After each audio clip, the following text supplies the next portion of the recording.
नमस्कार, मैं हूं आपके साथ इश्तियाक अहमद और आप देख रहे हैं आर्य न्यूज बुलेटिन की शुरुआत करेंगे इस वक्त बड़ी और अहम खबर से, जो कि बंगाल से आ रही है, जहां पर बीजेपी सांसद अर्जुन सिंह के घर पर बम हमला हुआ है। और इस वक्त की बड़ी और अहम खबर, जहां पर उत्तरी 24 परगना में बीजेपी सांसद के घर पर बम हमला, और बम हमले में किसी के जख्मी होने की अभी कोई खबर नहीं आई है। और वहीं आपको बता दें, इस वक्त दिल्ली में है बीजेपी सांसद अर्जुन सिंह, और वहीं राज्यपाल ने बम हमले पर चिंता भी जताई है। और इसके अलावा आपको बता दें, सीसीटीवी के जरिए हमलावरों की पहचान की जा रही है।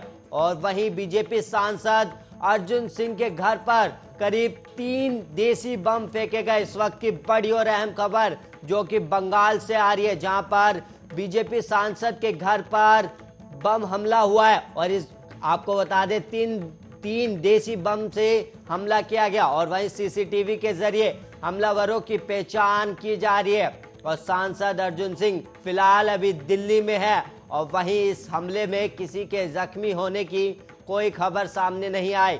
और वहीं इस वक्त की बड़ी और अहम खबर, जहां पर बीजेपी सांसद अर्जुन सिंह के घर पर बम हमला हुआ है। उत्तरी 24 परगना में बीजेपी सांसद के घर पर यह हमला हुआ है, और हमले में किसी के जख्मी होने की कोई खबर सामने नहीं आई। और इससे पहले टीएमसी नेता की गोली मारकर हत्या कर दी गई थी। और उसके बाद अब एक और ये बड़ी खबर सामने आ रही है, जहां पर बीजेपी सांसद अर्जुन सिंह के घर पर बम हमला हुआ है। और वहीं आपको बता दें, बीजेपी सांसद फिलहाल इस वक्त दिल्ली में है, और राज्यपाल ने भी बम हमले पर चिंता जताई है। और सीसीटीवी के जरिए हमलावरों की पहचान की जा रही है। बीजेपी सांसद अर्जुन सिंह के घर पर 3 देसी बम फेंके गए। और वहीं एक और बड़ी खबर सामने आ रही है, जहां पर बीजेपी प्रदेश अध्यक्ष स्वतंत्र देव सिंह गाजियाबाद में आएंगे। और वहीं आपको बता दें, गाजियाबाद में पश्चिमी यूपी के 19 जिलाध्यक्षों के साथ करेंगे बैठक। और पश्चिमी यूपी के पदाधिकारियों के साथ भी बैठक शाम 4:30 बजे। और वहीं आपको बता दें, प्रबुद्ध सम्मेलन को करेंगे संबोधित। और कृष्णा इंजीनियरिंग कॉलेज में होगा ये कार्यक्रम। इस वक्त की बड़ी और अहम खबर, जहां पर यूपी के प्रदेश अध्यक्ष स्वतंत्र देव सिंह आज गाजियाबाद में आएंगे, और वहीं प्रबुद्ध सम्मेलन को संबोधित करेंगे। और इससे पहले जिलाध्यक्षों के साथ बैठक करेंगे, और वहीं पदाधिकारियों के साथ भी बैठक कर अहम विषयों पर चर्चा करेंगे। और ये आपको बता दें, पश्चिमी यूपी के करीब 19 जिलाध्यक्षों के साथ बैठक होगी। और इस बैठक में कई अहम फैसले लिए जाएंगे और कई अहम बिंदुओं पर चर्चा की जाएगी। और वहीं पश्चिमी यूपी के पदाधिकारियों के साथ भी बैठक होगी। और करीब 4:30 बजे प्रबुद्ध सम्मेलन को संबोधित करेंगे स्वतंत्र देव सिंह। और वहीं आपको बता दें, कृष्णा इंजीनियरिंग कॉलेज में ये कार्यक्रम होगा।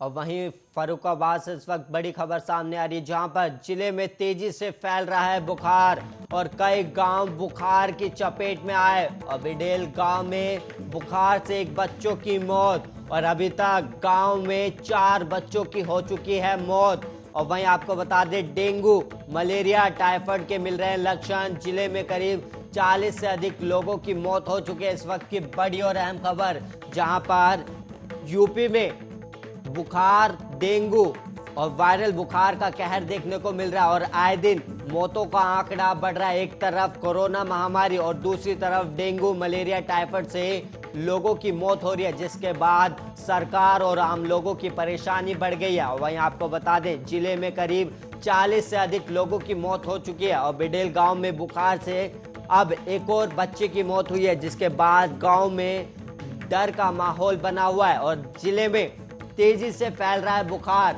और वहीं कोरोना महामारी के बाद अब लोगों में डेंगू, मलेरिया और बुखार का खतरा बढ़ रहा है, और कई गांव की बुखार की चपेट में आ गया। इस वक्त की बड़ी और अहम खबर, और अब तक गांव में से अकेले गांव में 4 बच्चों की मौत हो चुकी है, जिसके बाद गांव में डर का माहौल है, और डेंगू, मलेरिया, टाइफाइड के ज्यादातर लोगों में लक्षण मिल रहे हैं।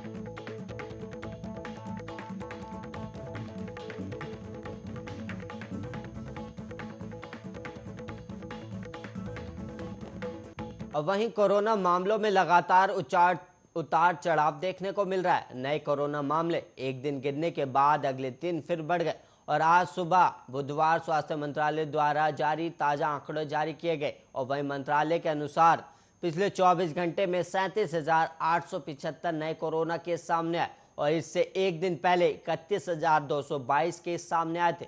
और वहीं पिछले 24 घंटे में 369 कोरोना संक्रमितों की जान चली गई और वहीं 39,114 लोग कोरोना से ठीक भी हुए, यानी कि 1,608 एक्टिव केस कम हो गए। और केरल में कई दिनों तक प्रतिदिन कोरोना संक्रमण के 30,000 या उससे ज़्यादा मामले सामने आने के बाद हफ्ते से नए मामलों में गिरावट देखने को मिल रही है। मंगलवार को 25,772 नए मामले सामने आए और वहीं 189 और मरीजों की मौत हो गई।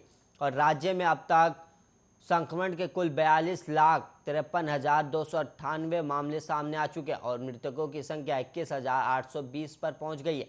और देश में कोरोना से मृत्यु दर 1.33% है, जबकि रिकवरी रेट 97.48% और एक्टिव केस 1.19% है। और कोरोना एक्टिव केस मामले में दुनिया में भारत अब 6वें स्थान पर है और कुल संक्रमितों की संख्या के मामले में भारत दूसरे स्थान पर है, जबकि अमेरिका ब्राजील के बाद सबसे ज्यादा मौत भारत में हुई है।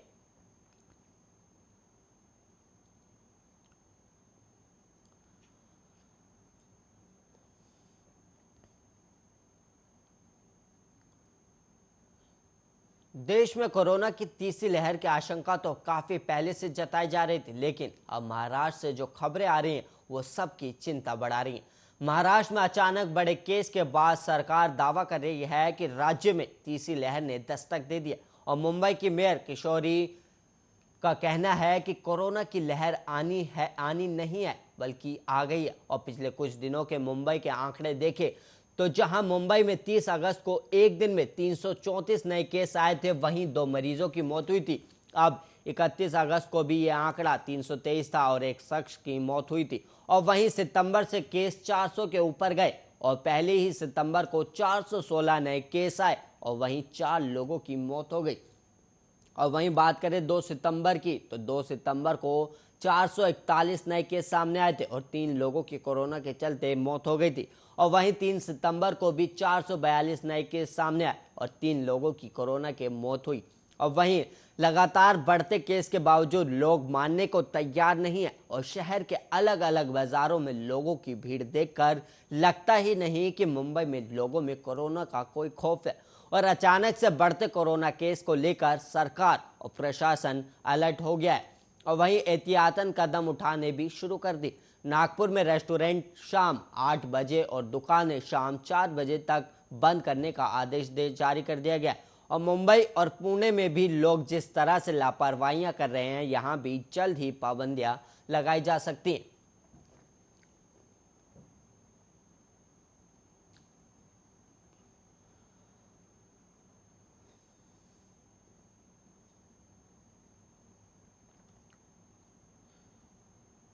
यूपी में अगले साल होने वाले विधानसभा चुनाव में केंद्रीय मंत्री रामदास अठावले की रिपब्लिकन पार्टी ऑफ इंडिया की दमखम दिखाने की तैयारी में। अठावले कुछ शर्तों के साथ यूपी में अपने उम्मीदवारों को चुनावी मैदान में उतारने की तैयारी करें। और चुनाव के सिलसिले में अठावले मंगलवार को गाजियाबाद पहुंचे थे और इस दौरान उन्होंने पूर्व सीएम और बसपा प्रमुख मायावती पर तंज कसा। और अठावले ने दावा किया कि बसपा को 10 से ज्यादा सीटें नहीं मिलेंगी।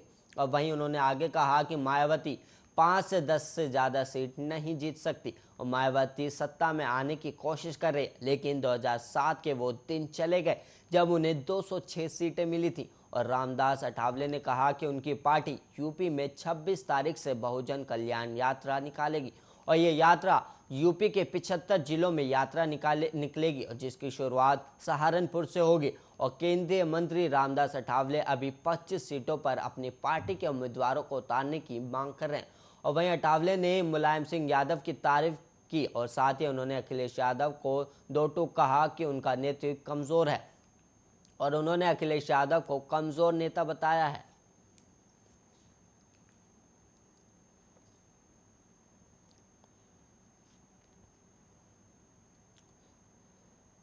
दिल्ली विश्वविद्यालय में अंडर ग्रेजुएट कोर्स में सीट हासिल करने की अपनी संभावनाओं के बारे में जानने के लिए उम्मीदवारों को अक्टूबर तक इंतजार करना होगा।